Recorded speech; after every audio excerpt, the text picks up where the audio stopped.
نرجع تاني نتكلم على موضوع الturning over اللي الشركات كتير من المقاولات والreal estate بتشتكي منه، إن المهندسين بيمشوا. إحنا عارفين طبعًا أزمة المهندسين، بيمشوا من الشركة عشان ضعف المرتبات. خلاص إحنا حكينا المشكلة، النهارده أنا جاي أقول لكم بقى على الحل.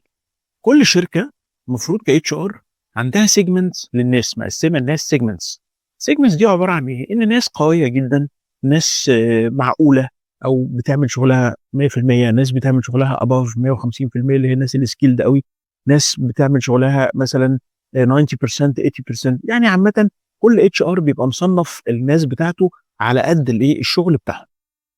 طيب الفكرة كلّها في إيه؟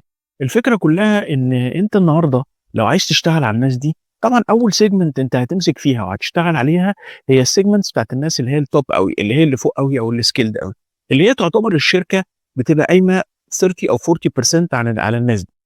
إزاي إن أنت هتشتغل على الناس دي؟ الناس دي أنت المفروض تشتغل عليهم. أنا عارف إن أي صاحب عمل في الدنيا ما يقدرش يضاعف مرتبات الناس دي مرّة واحدة، لإن هي هتبقى load عليه فلوس، خصوصًا إن الmarket في البيع وكده مش أحسن حاجة أو القوة الشرائية في الmarket قلّت. لكن الفكرة كلّها إن أنت هتعمل إيه، الفكرة كلّها إن أنت هتجيب المجموعة اللي هي الtop دي خلاص، وتقعد معاهم وتبتدي تتكلّم معاهم في إن أنت هتعمل لهم نوع من أنواع الjustification بحيث إن أنت تقرّبهم للmarket. هتعمل زي نوع من أنواع الوعود، بس طبعًا مش وعود واهية، عقود وعود تكون حقيقية، إن أنا هاعمل لك adjustment في خلال سنة أو في خلال 6 شهور، بحيث إن أنا أوصّلك للmarket value. فالنهارده الراجل ده هيقعد يفكّر 1000 مرّة أمّا ييجي له offer إن هو يمشي، خصوصًا دي شركته، خصوصًا لو الناس دي قديمة، هتفكّر 1000 مرّة قبل ما تتحرّك وقبل ما تروح في حتّة تانية.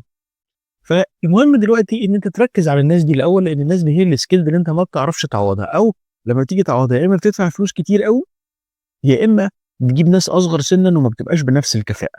لو عجبك الفيديو قُل لي مقترحاتك في الكومنتات واعمل لايك وشير.